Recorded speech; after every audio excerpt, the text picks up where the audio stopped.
श्री राधे। आइए चतुर्थ स्कंद के 13वें अध्याय में प्रवेश करते हैं। 12वें अध्याय में ध्रुव जी तपस्या करते हुए भगवान का विमान आया और ध्रुव जी को ध्रुवलोक ले गया। उनकी माता सुनीति भी साथ में गई, तो ध्रुव चरित्र संपन्न हो गया। ध्रुव की पत्नी इला के पुत्र थे उत्कल। उत्कल जन्म से ही विरक्त स्वभाव के थे, संसार के प्रति उनका आकर्षण नहीं था, तो इसलिए ज्ञानी थे। तो लोगों के सामने वो ऐसा आचरण करते थे, जड़ांध बधिरोन्मत्त मूका कृति रतनमती, यानी ऐसा लगता था जड़ है, बहिरे हैं, अंधे हैं, गूंगे हैं, ऐसा दिखाते थे ताकि संसार में फंसना न पड़े। जब लोगों ने देखा कि भाई बड़ा राजकुमार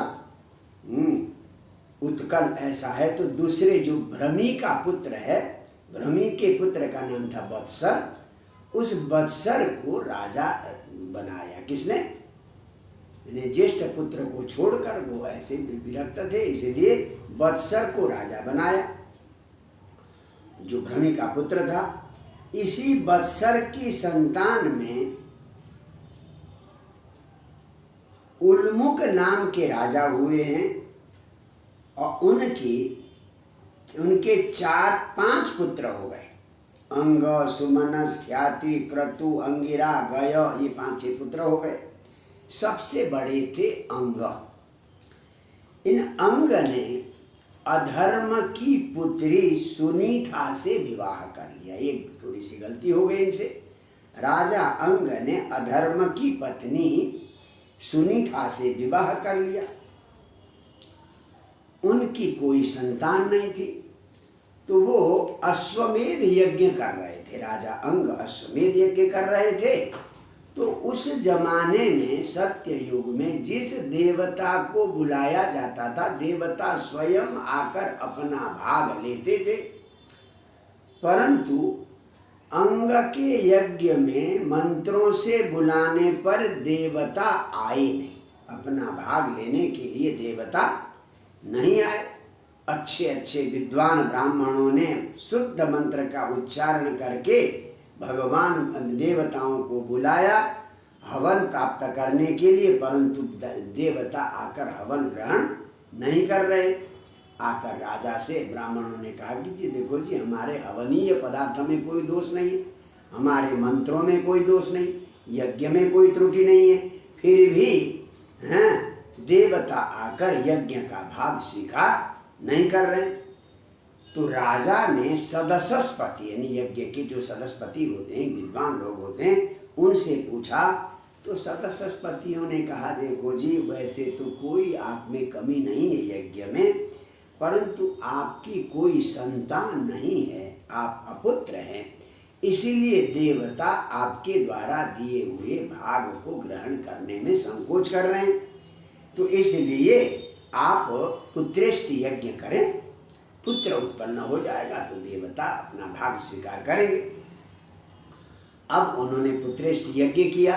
अंत में पुरोडास, खीर बनाकर भगवान विष्णु को अर्पण किया यज्ञ के अंत में। तो अर्पण किया तो यज्ञ कुंड से दिव्य एक हिरणमय सोने के पात्र में खीर लेकर एक व्यक्ति आ गए और उस खीर को राजा ने सूंघ कर अपनी रानी सुनीता को दे दिया। सुनीता ने वो खीर ग्रहण कर लिया, तो अब वो गर्भवती हो गई। परंतु दुर्भाग्य, बालक का स्वभाव अपने नाना पर गया, पितामह पर नहीं गया, क्योंकि अधर्म की पुत्री थी सुनीता। तो नाना का स्वभाव गया किस बालक पर, किसका नाम रखा गया? बेन। तो बेन का स्वभाव मृत्यु, नाना का स्वभाव गया।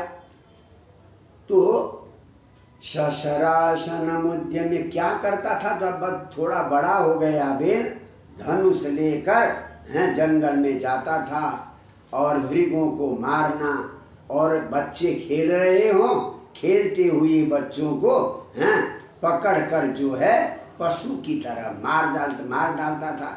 तो बहुत अत्याचार करने लगा, अत्यंत क्रूर स्वभाव का हो गया बालक बेन। तो आकर प्रजा शिकायत करती, राजा समझाने का प्रयास करते, पर बेन में कोई सुधार नहीं आया। तो अंत में राजा अंग अत्यंत दुखी हो गए। तो ऐसा पुत्र मिलने से तो पुत्र न मिलता तो बढ़िया था कम से कम। तो अंत में उन्होंने सोचा, चलो अब मुझे राज्य में रहना नहीं है। ऐसी बदनामी लेकर प्रजा पहले मुझे पिता की तरह मानती थी, आज पुत्र की शिकायत कर रही, करूँ तो क्या करूँ। रात को चुपचाप अपने राजभवन से निकल गए, किसी को पता ही नहीं चला। उन्होंने क्या सोचा, यहाँ लिखा है, कदपत्यम वरम मन्ये सदपत्यात् शुचाम पदात्। जब वैराग्य आ गया तो कहते अच्छे पुत्र से तो कुपुत्र बढ़िया है। ध्यान से सुनिए आप, यानी सुपुत्र से कुपुत्र बढ़िया। बोले क्यों ऐसा? कहते हैं अगर सुपुत्र है तो आप संसार के झंझट में, गृहस्थी के झंझट में बंधे रहेंगे। अगर कुपुत्र है तो आपको संसार से क्या होगा, विरक्ति होगी, आप अपना उद्धार करेंगे। तो इसलिए भगवान ने मुझ पर बड़ी कृपा की, मुझे सुपुत्र की बजाय कुपुत्र दे दिया है, तो ताकि इस क्लेश के घर से, इस गृहस्थ से मुक्ति मिल जाए। इस प्रकार से रात को सोई हुई थी पत्नी सुनीता, उसको बिस्तर में ही छोड़कर किसी दरवाजे द्वारपाल आदि को पता नहीं चला, राजा चले गए। सुबह उठकर देखा राजा नहीं है, चारों ओर ढूंढा, चारों ओर खबर की, कहीं कोई राजा का अता पता नहीं चला।